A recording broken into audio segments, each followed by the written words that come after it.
Hello and welcome back to the Oral History podcast series, a journey through the past, present, and future of mining. I'm your host, Mónica Ospina, joined by my co-host, Priscilla Nelson. Today, we'll be diving into the role of social engagement in the mining industry and the powerful lessons learned from the past. We'll continue to discuss how early initiatives like the Lima Workshop in 1998, along with pioneering companies like Placer Dome, shape the conversation around sustainable mining. Our guests, Glenn Sigurdson and Luke Danielson, will take us through these key moments in history and help us understand why looking back is just as important as moving forward. That's right, Monica. Today's conversation goes beyond the typical discussions of sustainability and environmental impacts. It's about relationships, how companies engage with communities, the complexities of managing mining operations globally, and why trust and clear expectations are fundamental to creating lasting partnerships. Glenn and Luke bring a wealth of experience to this episode, and we'll be exploring not just what went right, but also what went wrong, and how those lessons can guide us today.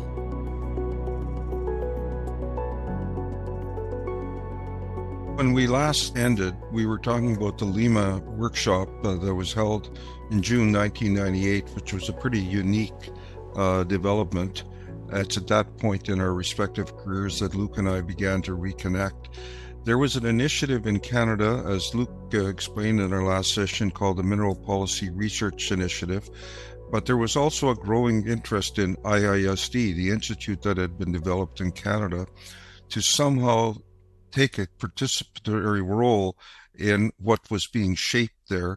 And so a lady by the name of Nola Kate Seymour, which was a really energetic person, conceived of working together with the initiative to put together a conference in Latin America. 76 people from 11 countries in the Americas came together to discuss how to improve mining policies and practices in the Americas. Representatives of industry, governments, research institutions, non-governmental organizations, communities, indigenous peoples, and multilateral organizations share their different perspectives and experiences, arrived at a vision statement, and formed 5 working groups to act on the vision.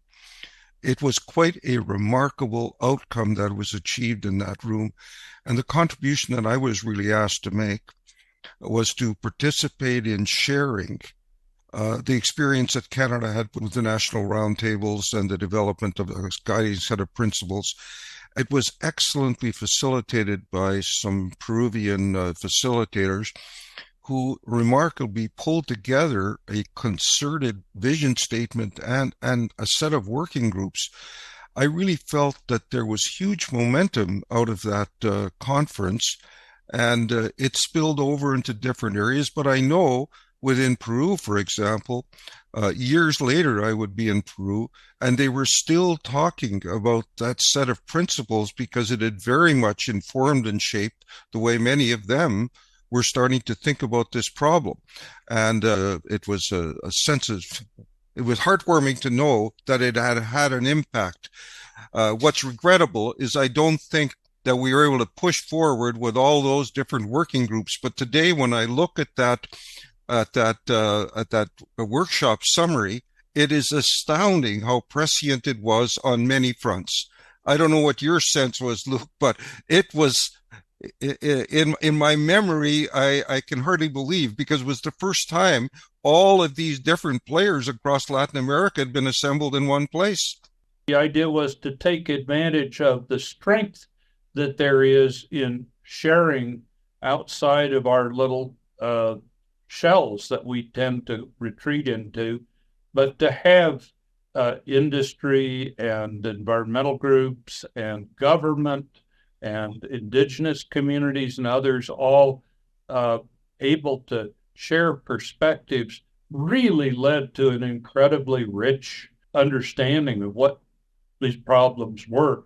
These divides, as bad as they have been in North America, the divides between, let's say, the business class and the environmental organizations and NGOs might be greater in Latin America than it is in North America. It was incredibly thought-provoking, and I think created an enormous amount of optimism on all sides that we could, through rigorous research, address some of these issues and come to an understanding. There is a bunch of people who have no rigorous basis for what they're saying at all, but who tend to just, throw out stereotypes, in many cases, very ill-informed stereotypes. And the idea that, okay, we have these problems, but let's try to get to the bottom of them through real rigorous research, I think was one of the other outcomes. Well, and that raises a very important point that I guess as I get older becomes an increasing point of awareness and frustration. We don't seem to be able to mine history. We seem to lose it almost as each generation keeps moving forward, not even a generation, within a very short number of years. We seem to have no memory of where we were. And if you look back to the origin of sustainable development, the Brundtland Commission, and you actually revisit it, it has some extremely rich and important insights that should be directly informing ESG and all of these other acronyms that have come to dominate the conversation today. It has taken away from much of the integrated, holistic kind of recognition of the complexity of decision-making that's needed to move forward and replaced it with numerical determinants. And that's just a constant force that keeps building. The same with the Lima Workshop. The Lima Workshop is almost an embarrassment to look back at because it had actual working groups that had all these forward movement action plans, and that is unknown today. We simply don't have any awareness of that or what we learned in that period. So I'm going to stop on that point, but it's just a broad area that I continually keep finding myself agitated. We keep trying to look forward, but we never look backward to where we've been. I don't know whether you share that sense of frustration at this sensitive period, Luke, but I think there's some of that in what you were just saying. Yeah, well, not just frustration, but fear. I read last week that of all the disciplines in American universities, history is one of the ones that's shrinking the fastest.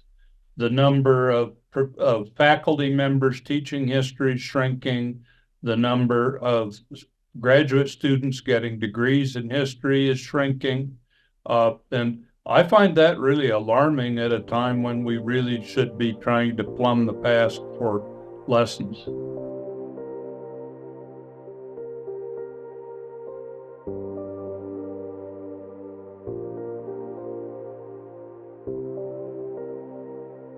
There has to be a recognition that reflects the reality of Canada's role globally.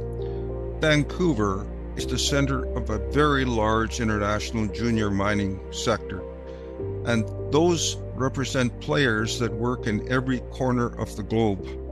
The fact is that it's easy to talk about Canadian experience and focus on that, but you really are not doing justice to what the real situation is. We have a lot of issues that we have to manage domestically, to be sure, but we also have a huge number of challenges that reflect back on Canada by activities by juniors working in every corner of the globe.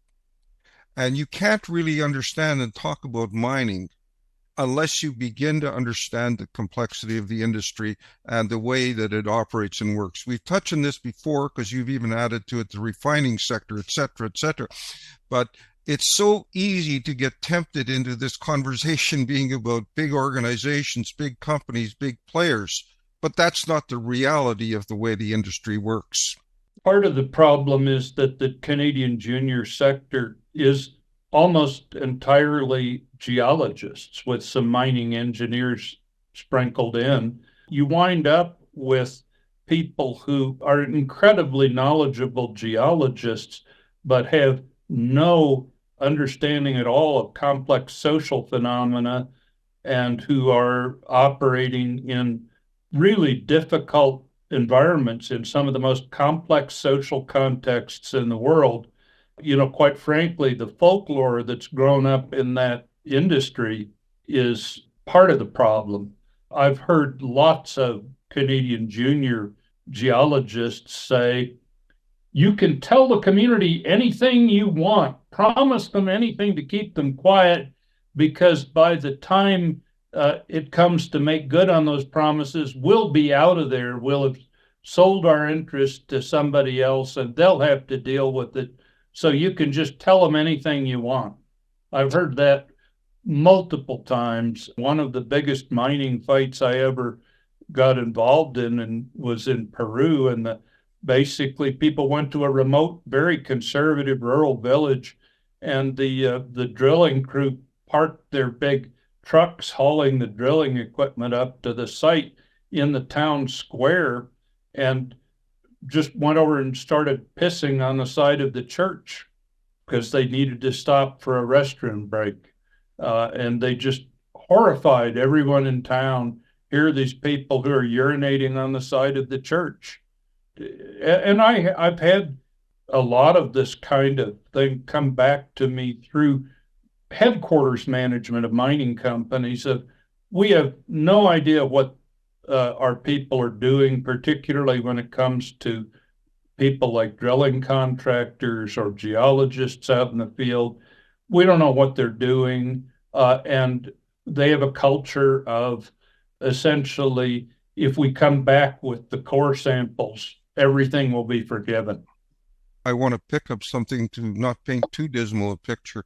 There's absolutely no doubt that in the experience that I've had in the different mining conferences and activities and events that I've been part of over the years, there is a much greater awareness of the complexity of these issues and a sensitivity, but I think delivering action on the ground is more than just having good intentions. You made the point, Luke, that these people are trained in geology, and while they may be well-intentioned and everything, the fact is that this is a whole other body of knowledge and skills that needs to be imported into an organization. And a lot of these organizations just don't have the sophistication to build that kind of competencies within them.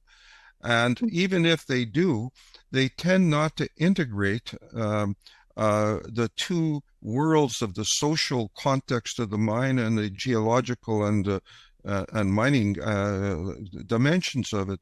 So it's not an easy problem to confront for the reason you said. This is some of the most complex political and social territory in the world, and it's not surprising that people can stumble around, and bad news travels a lot more quickly than good news.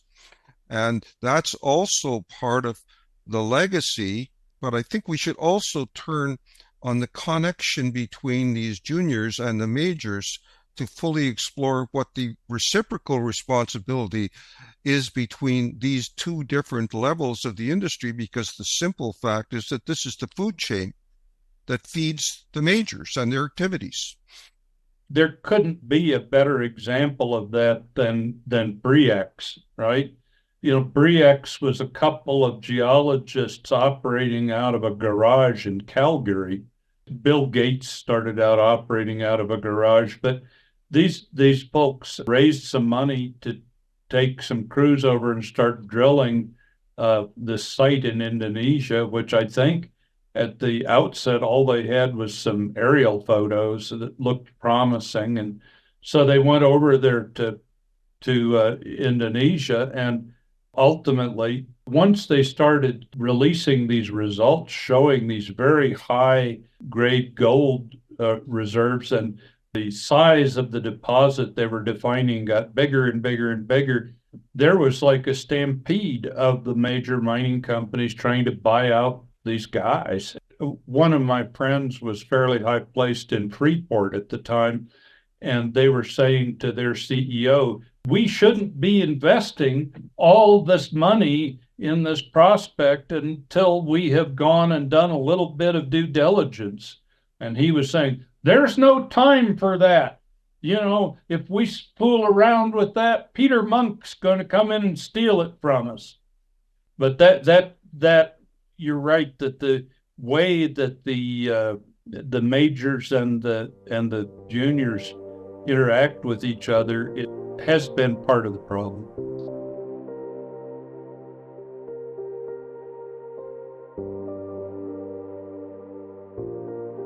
Right after Lima, I think there was a pretty energetic sense that came forward on a number of fronts. But a key player in all of that would become Placer Dome. Placer Dome in Vancouver was a very forward-thinking company under very progressive leadership. And John Wilson was the CEO. And with Jim Cooney, his right-hand person in terms of the social portfolio, they started to really proactively look at how it was in their strategic business interest to connect deeply into this. So by 1998, they had in fact developed a sustainability policy for the company. And there was no other company globally that had been at that level. And they in fact had invited Jerry Cormack and I to work with them in giving effect to the final stages of the development of the policy. And Jerry was able to use his influence to get people from the World Resources Institute, the Environmental Defense Fund, as I recall, Conservation International, to actually participate with them here in Vancouver in the finalization of that policy. I don't think there was one other major company in the world that proactive at that time. And they had a very large group of progressive thinking people inside that organization at multiple levels under the leadership of Wilson that really became key players going forward in so many aspects of how the industry matured in the years following that. Do you share that perspective on Placer and where it was coming from, Luke? Yeah, although, John Wilson was one of the people in the stampede trying to get his hands on Bre-X. Yeah, but yes, that may be.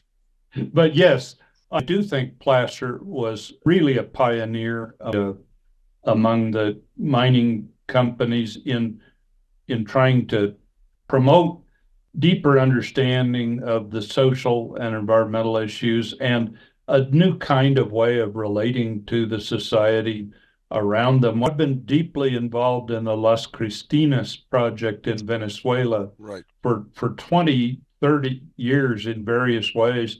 And one of the big problems there is they've got an enormous community of artisanal miners living on top of their gold deposit. And they got the artisanal miners to quit using mercury.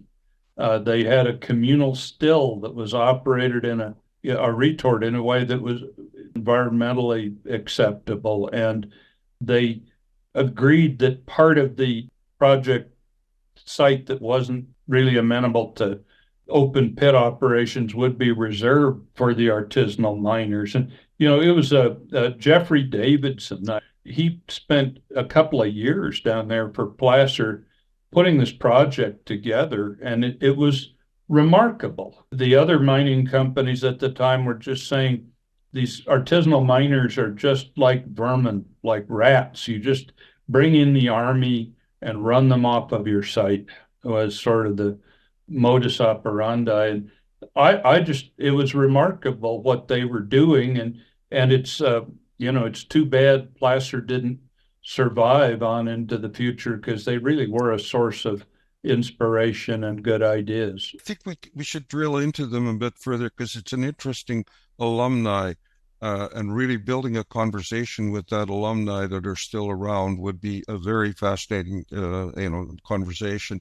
But just to take that deeper, Jeffrey Davidson himself was both a mining engineer, I believe, and an anthropologist. And they actually had him there for 2 years. He would later become the head of an ombudsman office here in Canada, and we'll touch on that later. The second thing that Placer was doing is that we were building a very interactive platform with several of the major NGOs, including the Mineral Policy Research Initiative, under the leadership of Stephen Desposito. And Stephen had originally been with Greenpeace International. He then took on the role. Mineral Policy Research Initiative would become Earthworks. It was a leading environmental organization dealing with mining advocacy. And he was an enormously strong leader who was able to pull a lot of foundation money in to support a lot of the activity. And Stephen and several other things, including Oxfam, World Resources Institute, etc., and people out of the faith movement, we were able to pull a series of working groups together, over 5 of them, in which Placer was engaged with all of these groups in moving forward an agenda around everything from biodiversity to marine tailing disposal to all these really hotspot issues. And over 2.5 years, we worked, and I was facilitating these things. There was nobody even remotely engaging in that way. And Jim Cooney was regularly in Washington engaging with the very senior leadership of the environmental industry at the time. And so that's a very important element of what it was, but it very much modeled the kind of working groups that we had envisioned at Lima. Not that they were directly transferable, but there's a natural migration when you look at sustainable development to say you have to be talking about these 5 different core areas if you're going to make progress. And you have to have the right people involved in the right conversations. And we were having these meetings from Denver to Washington. We were meeting in Toronto. We were meeting in Vancouver. And so all of that was going on preliminary to MMSD. But I want to track one other area before we finish, but I want you to be able to respond to that, because I don't know whether you were as aware of all of the activity that Placer was undertaking then, but looking back in hindsight at my notes and all of what was going on, it was incredibly impressive. I think you misspoke a little earlier.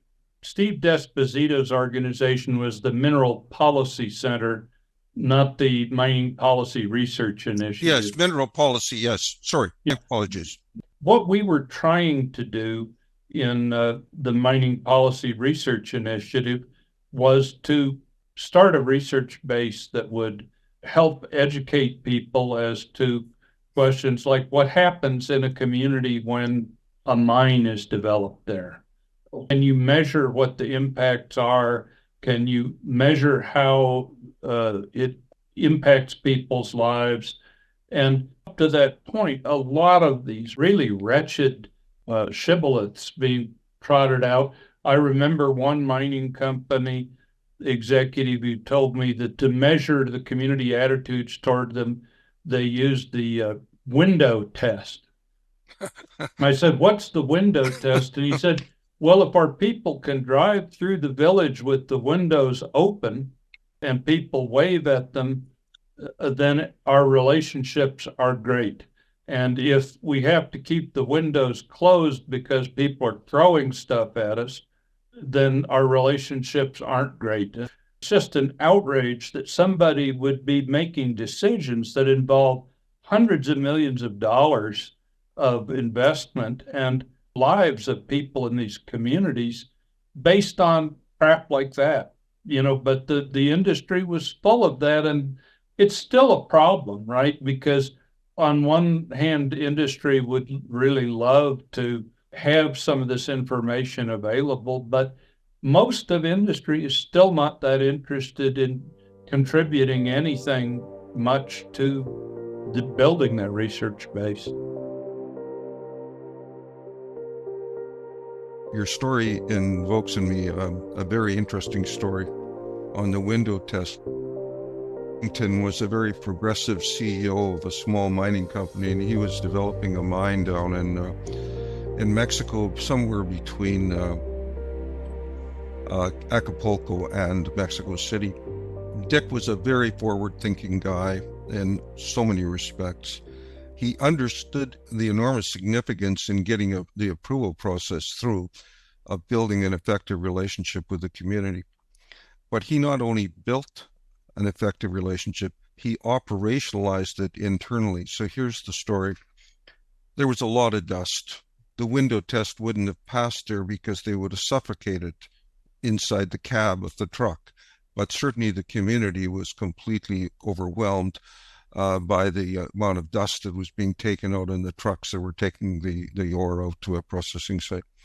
And there was a huge pressure to move a church, and that wasn't going to happen on Dick's watch. But what really took place was that he understood that if he was really going to manage that, he needed to have two mine managers, a mine manager and a social manager, either of whom could shut down the operation. What happened one day, that a dog of an old lady in the community, an elder, was killed on the road. Dick knew immediately, and his operational social manager knew immediately that would shut down the mine. That was it. The social manager shut down the mine until they solved the problem of dust. They had to concentrate all the trucks moving out at one time. They had to water down the roads and everything. He understood that it's not just a matter of good intentions. You have to create the operational discipline that enables that to take place. He got the fastest approval of any mine in Mexico in years. I think it was about 12 or 15 months. Interestingly, he went on to create a recognition that in Mexico they needed a Canada-Mexico Mining Association, and he would be the instrumental guy in building that. But there's an example that your discussion provoked in me, because it's almost the complete opposite of the Windows test. It's the Windows test that say if you look out and you see a dog about to be killed, you don't laugh at it. You appreciate what the enormous significance could be. So that's maybe that's a reverse window. I often say to people that are older, we should keep our eyes basically through the windows, looking at all the people that are looking in. And if they could see what's going on here and listen to what's going on, how would it resonate for them? Because if we can't pass the window test, then I don't think we're going to get very far in this conversation in a meaningful way. This is what we started trying to do with the Mining Policy Research Initiative. Latin America focus. I think at some point we had operations in 17 countries, but we were looking at questions like, what does the coming of a mine to a community do to the income distribution of the people within the community?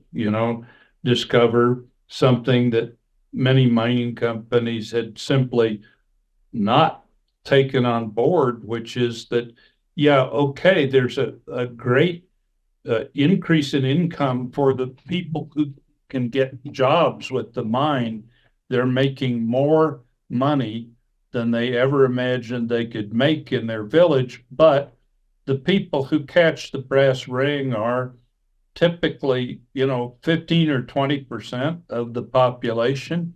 And what was very difficult for industry to absorb was the rest of the community is actually worse off, because if you look just at staple foods, whether it's rice in Asia or potatoes in the Andes or whatever your staple food is, the price of staple food tends to double, triple. There are now all these outsiders buying up large amounts of food, and suddenly housing is more expensive and less available. And, so the elderly people in the community who aren't going to be getting jobs at the mine and who are eking a living out, they are actually now really under terrific stress.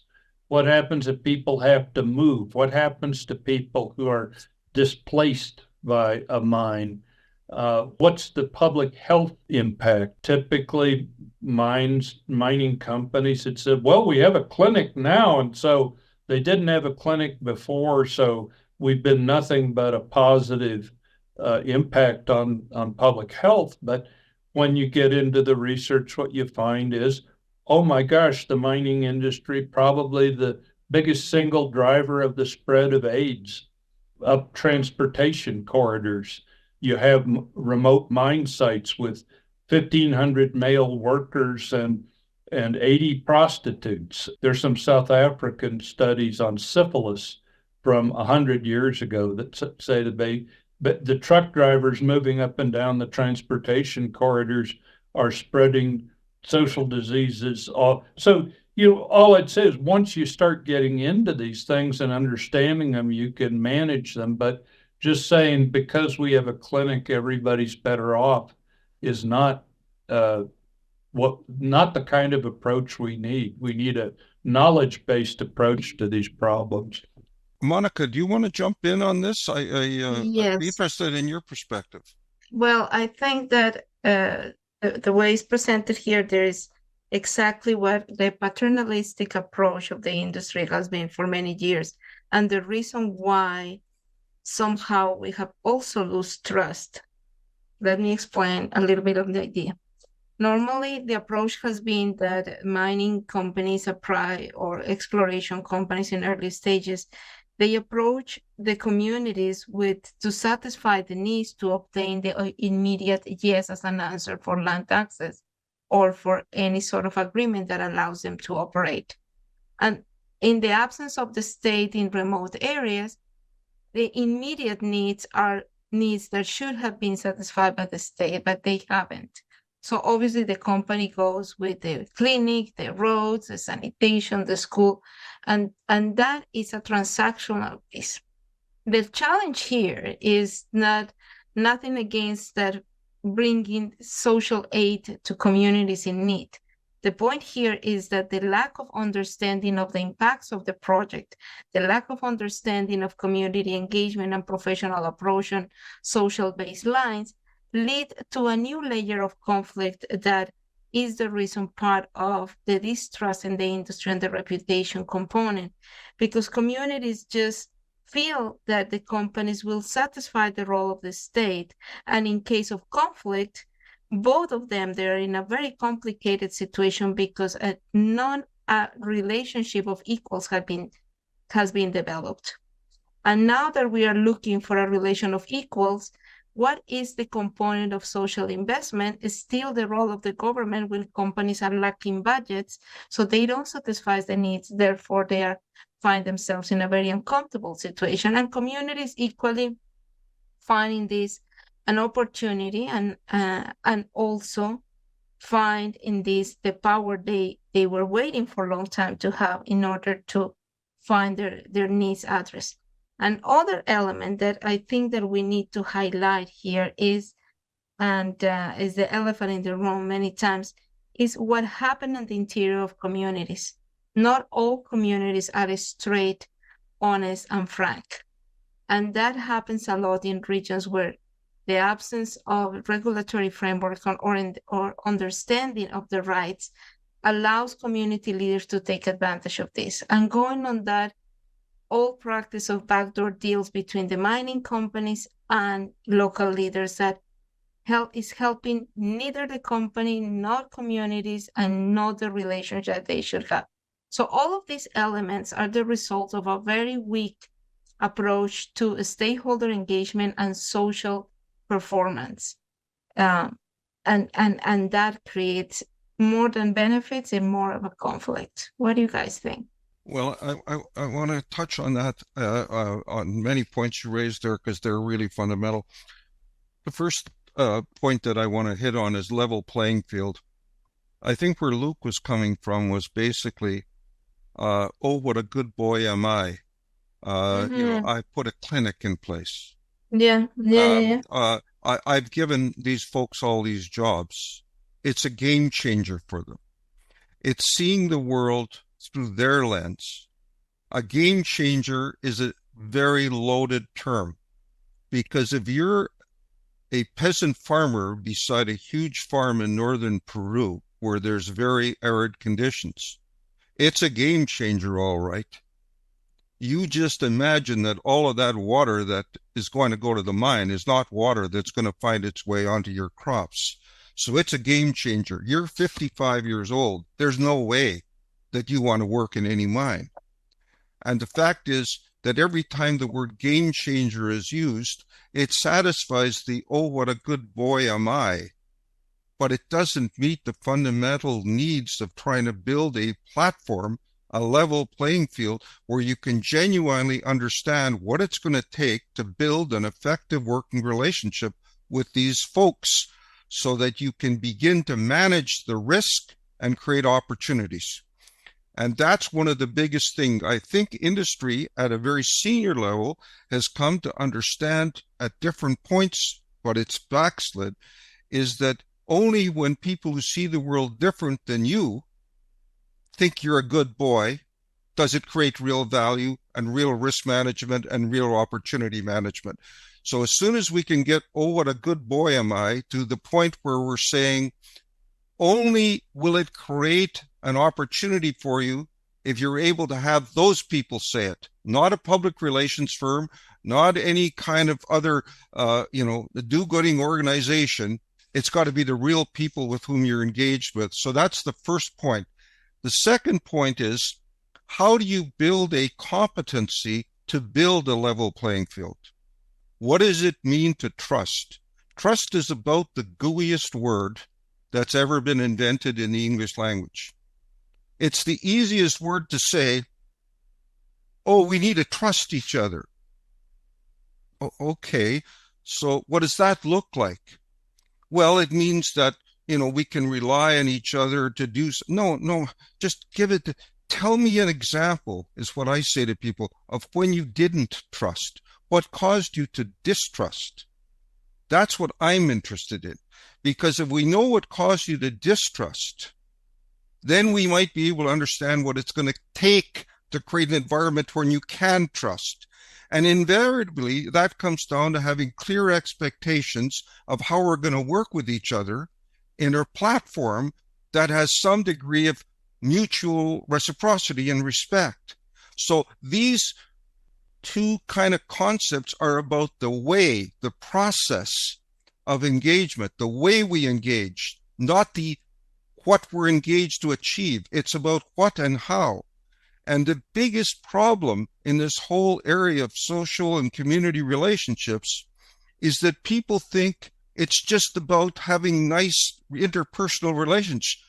But most people are living within the context of corporations, and corporations change, people change. If you're building your whole asset base, your relationship asset base, on the basis of good relations between two people, it's a pretty shaky foundation. So I'm energized because that seems to me, and I want to turn to Placer later on that, Placer began to understand that this was as much about the way we engage and how we build that kind of platform as it is what we're trying to accomplish.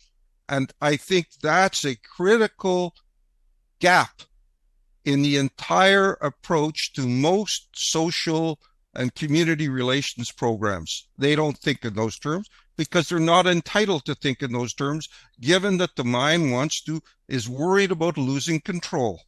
I just have to say, yes, the mind wants to maintain control over time.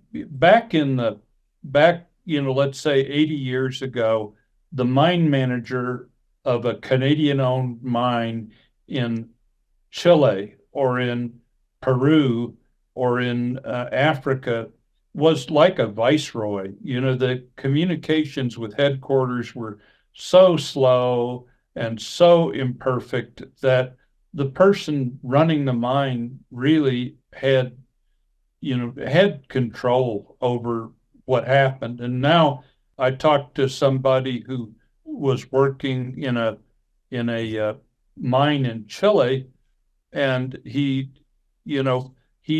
trying to lay back the wall on an open pit, and he's worried that the pit wall is too steep and that it's going to collapse.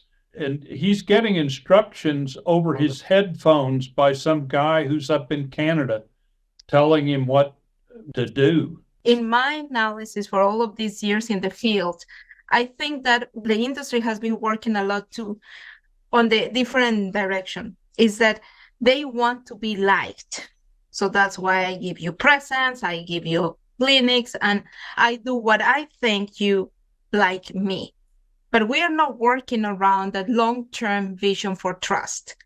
And it's very different when you come from the perspective of being liked by stakeholders than to be trusted by stakeholders. The time dimension for being liked is short term. The time dimension for being trusted is long term. And actions will reflect that. When it's a long-term trust, you are working on long-term planning, and the quality of the engagement with communities is much deeper in terms of the quality of the conversation, and the impact analysis that we do and the impact benefit agreements are on that vision of a long-term trust relationship. But if we go for the short term, you like me and you sign today and I run away tomorrow, obviously we are going to land on a very short-term vision, and is reflected also in the finance component. Investors will trust you for the short term, and investments will come and be part of your cash flow for the short term, making you very limited ability to plan for the long term.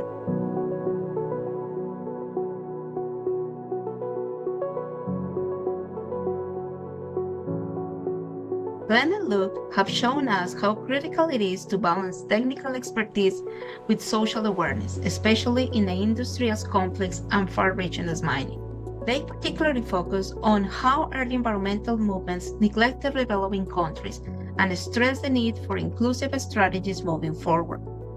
From the early efforts of Blazer Dome to the challenges faced by junior mining companies, it is clear that success isn't just about extracting resources. It's about building trust, respect, and long-term relationships with communities you work in. Exactly, Mónica. And one of the key takeaways for me is the importance of engaging with communities, not just to be liked, but to be trusted. That long-term vision of trust requires deeper conversations, clear expectations, and understanding the broader impacts of mining beyond just economic development. Today's episode reminds us that building sustainable relationships is the foundation for sustainable outcomes.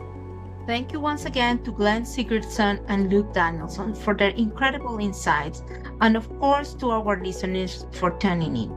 We hope today's conversation has sparked new ideas and deeper understanding of the importance of community engagement in mining. Until next time, stay informed and keep the dialogue going. In the next episode, we shift our focus to the development of mining towns and the broader socioeconomic impacts of the industry. What happens when a town's livelihood is entirely tied to a single mine? How do those communities navigate the boom and bust cycles of resource extraction? Join us as we discuss the legacy of mining towns and the ongoing struggle for sustainable economic development, a journey involving insights from the Mining, Minerals, and Sustainable Development Project, examining how it established global standards.